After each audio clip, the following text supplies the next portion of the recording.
बिस्मिल्लाहिर्रहमानिर्रहीम, अस्सलाम वालेकुम। आप सभी को खुश आमदीद। मैं हूं सलमान मिर्ज़ा और अपने YouTube channel Salman Mirza studio में आप सभी को खुश आमदीद कहता हूं, इस दुआ के साथ कि आप जहां हो खैर आफियत से हों, सेहतमंद हों, तंदुरुस्त हों। और ये वीडियो देखने के लिए आपने अपना कीमती वक्त निकाला है हुजूर वाला। वीडियो के आगाज में तहे दिल से आप सभी का मैं शुक्रिया अदा करता हूं। जनाब, आज 5 अगस्त है जब मैं ये वीडियो बना रहा हूं। आज से 2 रोज पहले 3 अगस्त को एक फ्लाइट दुबई से बैंकॉक थाईलैंड की तरफ जा रही थी। इस फ्लाइट के अंदर जो पैसेंजर्स मौजूद थे उसमें एक पाकिस्तानी नौजवान भी था। इसकी उम्र 30 साल है और इसका नाम है रजा अली। बेसिकली ये 6 घंटे पर तवील फ्लाइट थी, बड़ी फ्लाइट थी। और ये दुबई से नहीं, ये इटली का शहर है मिलान, वहां से उड़ी थी। दुबई में इसका लेओवर था। 6 घंटे की फ्लाइट थी और फिर उसके बाद इसको बैंकॉक थाईलैंड की तरफ जाना था। लेकिन जैसे ही फ्लाई दुबई की ये फ्लाइट बैंकॉक थाईलैंड में लैंड करती है, रजा अली नामी इस पाकिस्तानी नौजवान को बैंकॉक के अंदर जाने की इजाजत नहीं मिलती। इसको ना सिर्फ गिरफ्तार किया जाता है बल्कि अब जो इतलात निकलकर सामने आ रही है उसके मुताबिक इसको 3 साल कैद की सजा सुना दी गई। 1,20,000 बाट जो कि थाईलैंड की करेंसी है उसमें इसको जुर्माना अदा करना है और सारी जिंदगी के लिए, मतलब रेस्ट ऑफ द लाइफ, सारी जिंदगी के लिए इसको थाईलैंड बैंकॉक में इसकी एंट्री बैन कर दी गई है। इसको ब्लैक लिस्ट कर दिया गया है। 3 साल की सजा गुजारने के बाद इसको डिपोर्ट किया जाएगा और उसके बाद ये सारी जिंदगी कभी थाईलैंड में एंट्री नहीं ले सकेगा। लेकिन इस नौजवान ने ऐसा किया क्या? रजा अली नौजवान जो है, जिसकी तस्वीर अपनी स्क्रीन पर भी आप देख रहे होंगे और आपने जो थंबनेल है उस पर भी इसकी तस्वीर देखी होगी, इसने फ्लाइट के दौरान ऐसी कौन सी हरकत कर दी जिसकी वजह से इसको इतनी संगीन सजा का सामना करना पड़ा था। अब ये वाकया मैं आपको बयान करने जा रहा हूं। पूरा वाकया आपने सुनना है और कमेंट सेक्शन में अपनी राय का इजहार जरूर करना है। बेसिकली एक खातून जो कि थाई खातून है, अपनी बेटी के साथ ट्रैवल कर रही थी। 33 साल खातून है, 4 साल की इनकी बेटी है। ये इन्होंने शिकायत दर्ज कराई और इन्होंने खुद अपने सोशल मीडिया प्लेटफॉर्म पर ये पूरा वाकया जिक्र किया और उसका उन्होंने वजह ये बताई है कि मैं वाकया अपने नाम, अपनी तस्वीर के साथ इसलिए बयान कर रही हूं ताकि आइंदा किसी के साथ भी इस तरह का वाकया हो तो उन्होंने इस वाकये के खिलाफ आवाज बुलंद करनी है और इन्होंने बिल्कुल ठीक किया है। अब जरा गौर से सुनिएगा। होता यह है, ये खातून ये बताती हैं कि जैसे ही ये दुबई से फ्लाइट उड़ती है तो इस वाक़े का आगाज़ इस तरह से हुआ कि जैसे ही ये टेक ऑफ कर रही होती है, मैंने देखा कि मेरे बराबर में जो ये शख्स बैठा हुआ है जिसका नाम रजा अली है, इसने मेरे चेयर रेस्ट पर अपना हाथ रखा हुआ है। और मुझे ऐसा लग रहा है, मैं अज्यूम कर रहा हूँ कि जो सीटिंग अरेंजमेंट थी वो इस तरह की थी कि इनकी 4 साल की बेटी गालिबन शायद जो विंडो सीट है वहां पर बैठी होगी, ये बीच में बैठी होंगी और कॉर्नर पर रजा अली ट्रैवल कर रहा होगा जो पाकिस्तानी नौजवान है। अब ये खातून बयान करती हैं कि तवील फ्लाइट थी, 6 घंटे की फ्लाइट थी, तो मैंने नींद की मेडिसिन ले ली थी ताकि जो टाइम है ना वो मिलान का अलग होता है, दुबई का अलग होता है और फिर बैंकॉक थाईलैंड का अलग है। तो उस टाइम को एडजस्ट करने के लिए मैंने नींद की गोली ली थी ताकि मैं अपनी नींद को पूरी कर सकूं। थोड़ी देर के बाद मैं नींद की आगोश में चली जाती हूँ, गहरी नींद में चली जाती हूँ। लेकिन उसके थोड़ी देर के बाद मेरी नींद बेदार होती है, मैं बेदार होती हूँ एक ऐसी हरकत की वजह से जो मुझे फौरी तौर पर समझ नहीं आती। इन खातून ने बताया कि जब मेरी आंख खुली तो मुझे महसूस हुआ कि मेरे राइट हिप पर कोई हाथ रख के उसको, आप समझ रहे होंगे मैं बड़ा एहतियात के साथ मोहतात अंदाज में पूरा वाकया आपको बयान करने की कोशिश कर रहा हूं, उस पर किसी ने हाथ रखा हुआ है और मैंने अपने ट्राउजर के ऊपर एक मॉइस्चर, आप कह लीजिए, क्योंकि जो लफ्ज यूज किया गया मैं वही आपको बयान कर रहा हूं, आप समझ गए होंगे कि वो क्या बयान करना चाह रही हैं। वेटनेस, मॉइस्चर मैंने महसूस किया।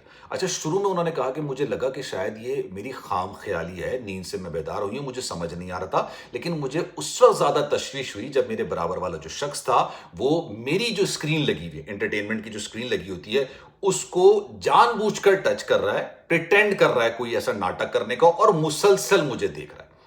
उन्होंने कहा कि मैं काफ़ी ज़्यादा एक परेशान हो गई और मैंने अपने ट्राउज़र की तरफ देखा तो उसके ऊपर कोई मॉइस्चर वगैरह लगा हुआ था। खैर, उन्होंने केबिन क्रू को इतला की। केबिन जैसे ही थाईलैंड में जहाज़ उतरता है उन्होंने केबिन क्रू को इतला की। केबिन क्रू ने इस शख्स को बाकायदा अलग किया, इनकी बेटी को अलग किया, क्योंकि बेटी के सामने ये सारी एक्सरसाइज नहीं हो सकती थी जो मैं अब आपको बयान करने जा रहा हूँ। ये बड़ा अच्छा एक प्रोफेशनल उन्होंने एक एटीट्यूड अपनाया कि बेटी को अलग किया कि बेटी के सामने इस तरह के सारे मामला नहीं होने चाहिए, कम उम्र बेटी के सामने। अब उन्होंने बताया बाद में कि भाई जो केबिन क्रू था उसने बाकायदा तौर पर वो मॉइस्चर और वेटनेस देखी और उन्होंने कहा कि वो, आप समझ गए होंगे कि क्या चीज़ हो सकती थी। वो उन्होंने गालिबन शायद उस चीज़ को कंफर्म किया। अब शुरू में अली रजा या रजा अली जो इसका नाम है, یہ کہہ رہا تھا کہ جناب آپ کی یہ غلط فہمی ہے، میں نے ایسا کچھ نہیں کیا، اور وہ اپنے اس جرم سے انکاری تھا۔ لیکن تھوڑی دیر کے بعد یہ شخص گھٹنوں پر بیٹھ گیا، جو بظاہر پتہ چلا ہے، جو رپورٹ ہوا ہے میں آپ کے ساتھ وہ شیئر کر رہا ہوں، اور اپنے اس جرم کی معافی مانگنے لگا کہ یار مجھے معاف کر دیجئے، مجھ سے غلطی ہو گئی ہے۔ اس غلطی کی وہ معافی مانگنے لگا، بلکہ اس کے ساتھ جو لوگ ٹریول کر رہے تھے انہوں نے بھی ان خاتون سے درخواست کی کہ آپ اس کو معاف کر دیجئے، لیکن خاتون نے کہا نہیں، میں اس کو معاف نہیں کروں گی، اور یہ معاملہ اب پولیس تک جائے گا۔ کیبن کرو جو وہاں پر تھے انہوں نے بھی اس سارے معاملے کی سنگینی کو دیکھتے ہوئے سوچا کہ یار یہ معاملہ پولیس کی حد تک جانا چاہیے۔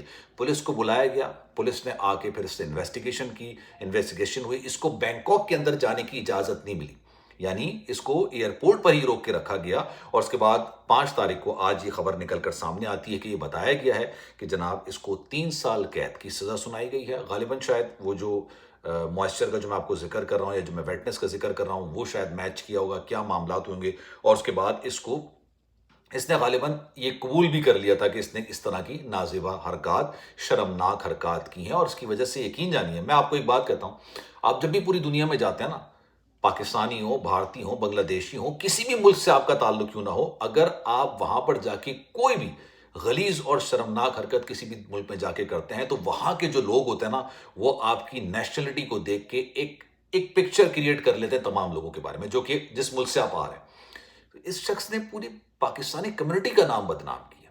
اب ان خاتون کو واقعی میں مطلب پریس اس سینس میں کرنا چاہیے کہ انہوں نے، بہت سارے لوگ ہوتے ہیں نا، کہتے ہیں یار ہم اپنا نام ظاہر نہیں کرنا چاہ رہے ہیں، اپنی تصویر نہیں دکھانا چاہ رہے، خاموش ہو جاتے ہیں۔ انہوں نے کہا نہیں، خاموش نہیں ہونا ہے۔ اس طرح کے واقعات میں خاموشی ایسے لوگوں کی حوصلہ افزائی کرتی ہے جو اس طرح کی شرمناک حرکات کر رہے ہوتے ہیں۔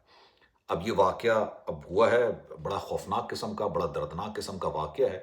یہ 30 سال کا نوجوان تھا، اس کی زندگی اوبویسلی آپ سوچئے 3 سال اس نے یہاں پہ قید کاٹ لی، اور کیا سوچ کے، کیا بے شرمی والی حرکت اس نے کی ہے۔ مجھے آنیسٹلی میں، کیونکہ بہنیں، مائیں، بچیاں سب میری ویڈیوز دیکھتی ہیں، میں بڑا محتاط انداز میں الفاظوں کا چناؤ، بہتر طریقے سے آپ کو واقعہ بیان کرنے کی کوشش کرتا ہوں، لیکن بڑا ہی افسوسناک قسم کا، بڑا ہی خوفناک قسم کا واقعہ ہے، اور واقعی میں بڑی بریونس، بڑی دلیری ان خاتون کی ہے کہ انہوں نے اس پورے واقعے کو نہ صرف رپورٹ کیا، قرار واقعی سزا دلوائی اس شخص کو، کیونکہ شہریت کو چھوڑیے، کسی بھی ملک سے تعلق ہو، کسی بھی ملک سے تعلق ہو، جرم کیا ہے اس کی سزا، اور اس طرح کا سنگین قسم کا جرم یار، اتنا پتہ مجھے سمجھ نہیں آتا ہے، اتنی آگ کس طرح کی، کیا میں اب الفاظ استعمال کروں، میں نہیں اس سے زیادہ کچھ لفظ یوز کرنا چاہتا، لیکن خیر ایسے لوگ بھی ہوتے ہیں دنیا کے اندر، آپ دیکھیے کہ ٹریول کا، اور میرے خیال سے یہ ٹورسٹ تھا، یہ اپنے غالباً شاید کوئی گروپ اس کے ساتھ ٹور کرنے کے لیے جا رہا تھا۔ اب ساری زندگی کے لیے اس کو وہاں پر داخلے کی اجازت نہیں ملے گی، اور یہ اس کی ہسٹری کے اندر آ جائے گا۔ کسی بھی ملک جا کے اس کو ٹریول کرنا ہوگا، وہ اگر بیک گراؤنڈ اس کا چیک کریں گے تو تمام چیزیں آئیں گی۔ اب آپ کی اس بارے میں کیا رائے ہے؟ میں چاہوں گا کہ کامنٹ سیکشن اپنی رائے کا اظہار ضرور کیجیے گا۔ سلمان مرزا کو دیجیے اجازت، زندگی رہی، صحت رہی، آپ کی دعائیں رہیں تو انشاءاللہ آپ سے پھر ملاقات ہوگی۔ خیال رکھیے گا اپنا، اللہ حافظ۔